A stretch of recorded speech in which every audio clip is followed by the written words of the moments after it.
You were taught that math builds on itself. First numbers, then algebra, then geometry. And for most people, that worked fine until calculus. Calculus is where students who were great at math suddenly feel lost. Not because they aren't smart enough, but because nobody explained what calculus actually is before throwing formulas at them. By the end of this video, you will understand exactly what calculus does, why it exists, and how it works.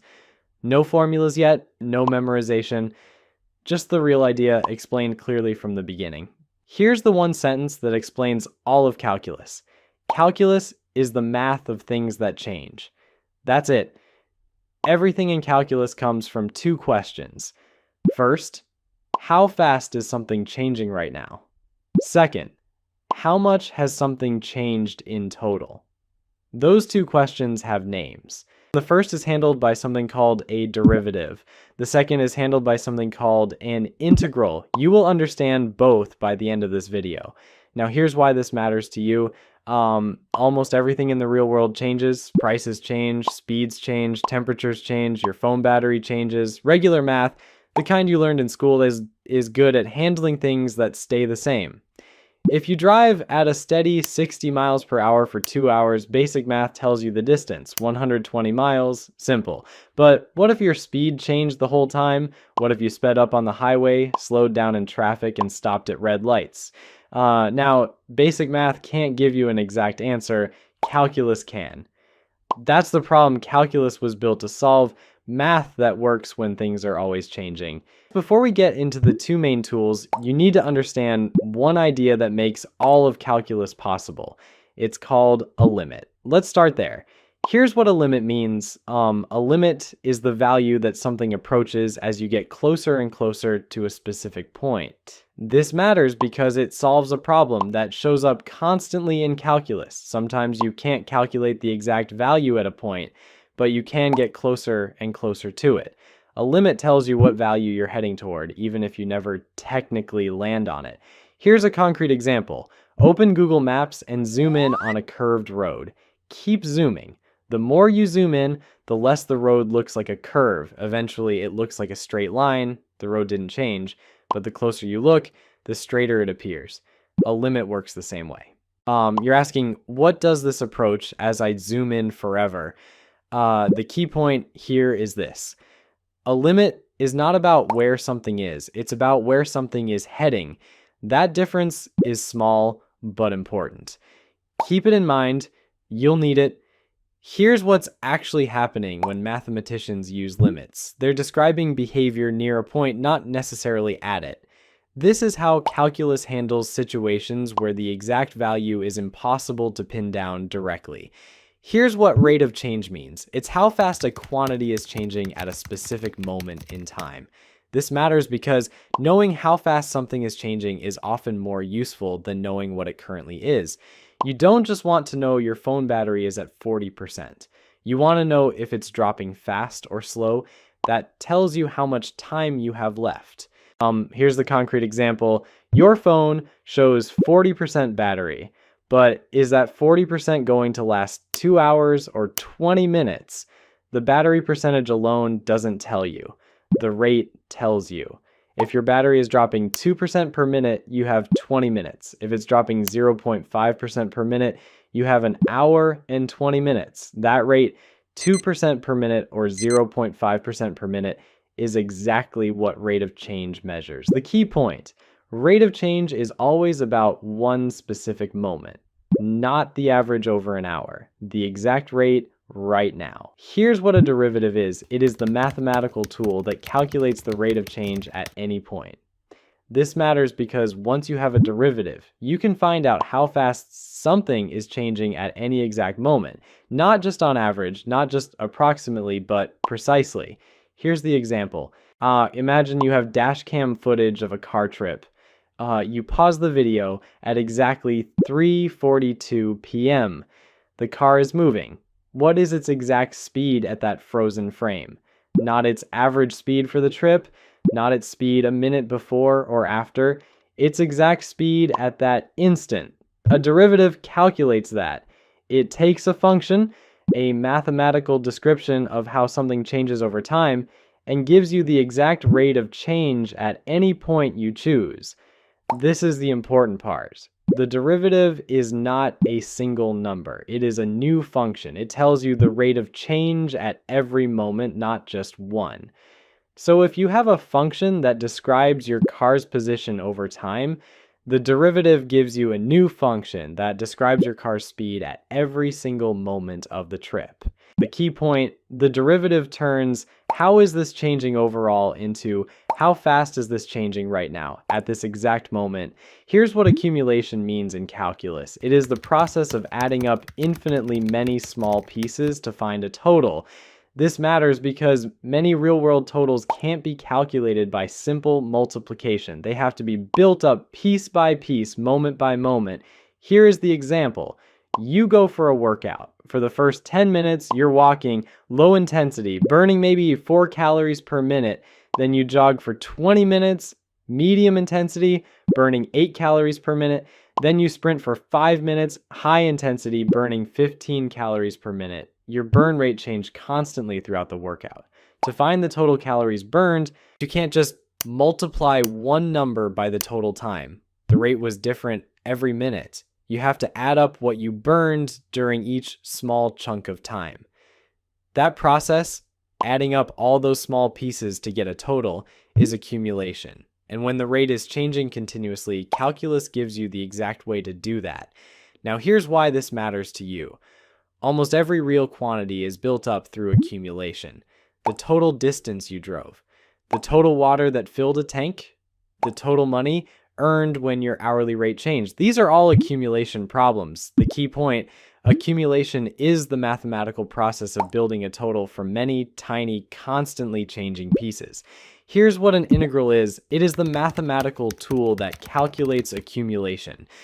This matters because just as the derivative gives you an exact tool for finding rate of change, the integral gives you an exact tool for finding totals, even when the rate of change is different at every moment.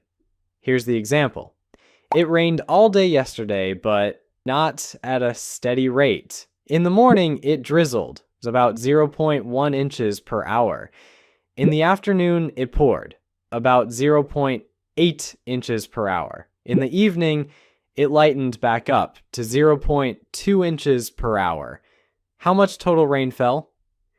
You can't multiply 0.1 inches per hour by 24 hours. The rate wasn't constant. You have to add up all the rain from every small window of time throughout the day.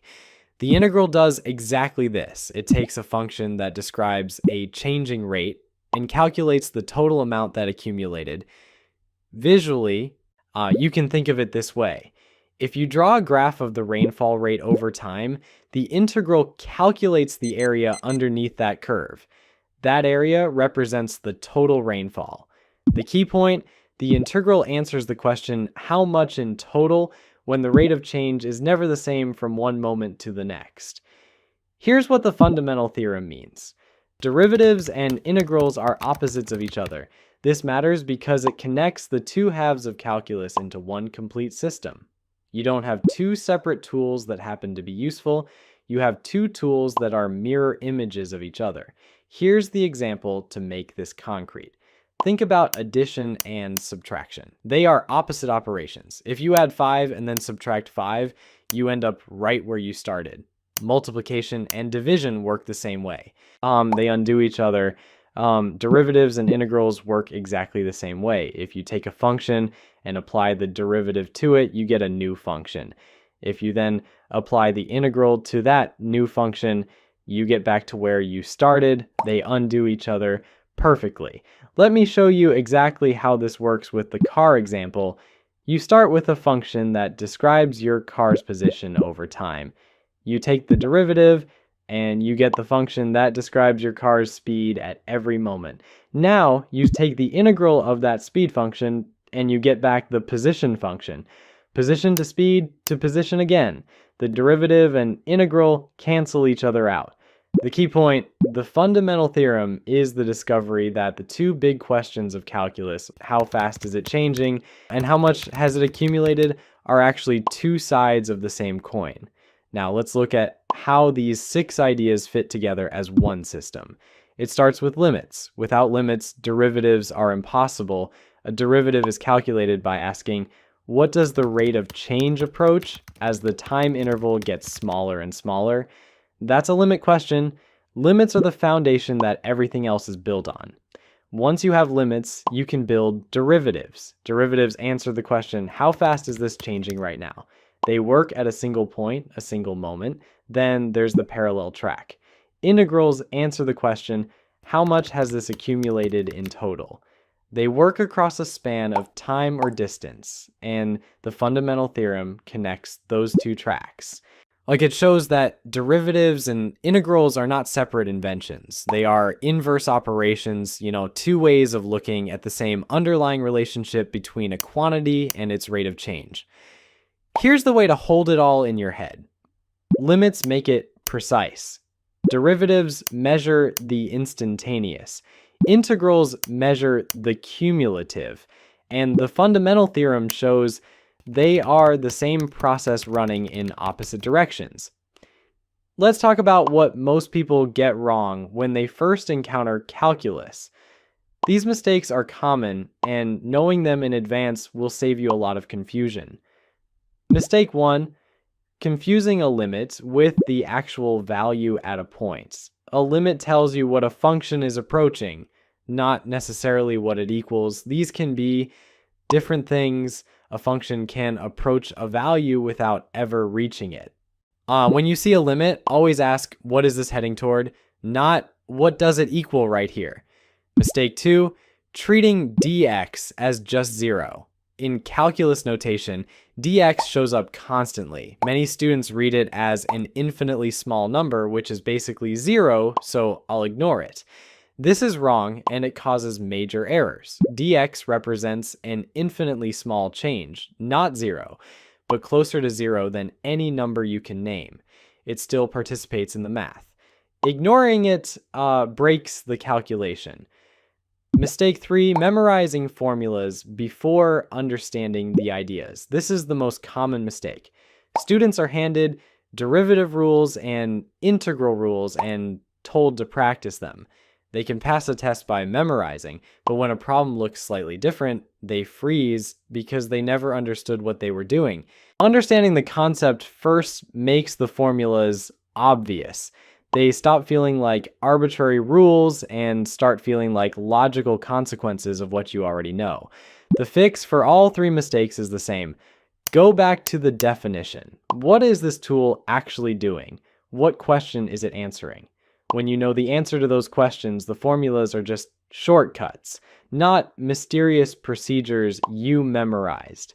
Here's where calculus shows up in the real world.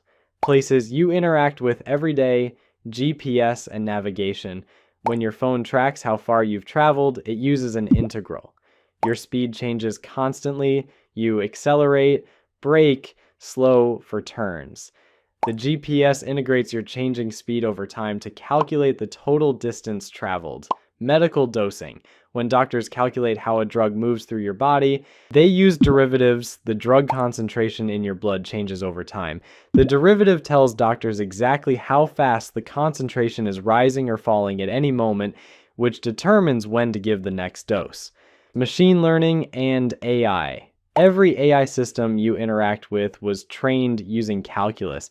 The training process uses derivatives. Specifically, it calculates the derivative of an error function to find out which direction to adjust the model settings. This process, called gradient descent, runs millions of times to make the model more accurate.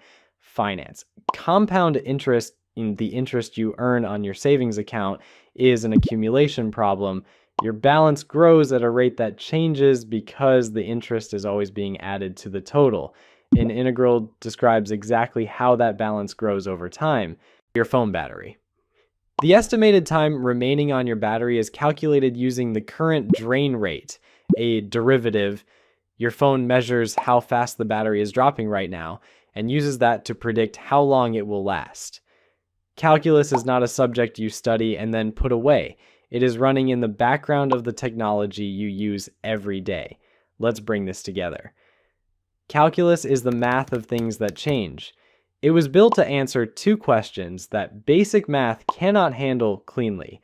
The first question: how fast is something changing right now, at this exact moment? The tool for this is the derivative. It gives you the instantaneous rate of change at any point. The second question: how much has something accumulated in total when the rate was different at every moment? The tool for this is the integral. It gives you the total amount by adding up all the small pieces. These two tools are connected by the fundamental theorem of calculus, which says they are opposites. They undo each other, just like addition and subtraction. And underneath all of it is the concept of a limit. The idea that you can describe what something is approaching, even if you can't land exactly on it. Here are your three takeaways. 1, when you see a derivative, ask how fast is this changing right now?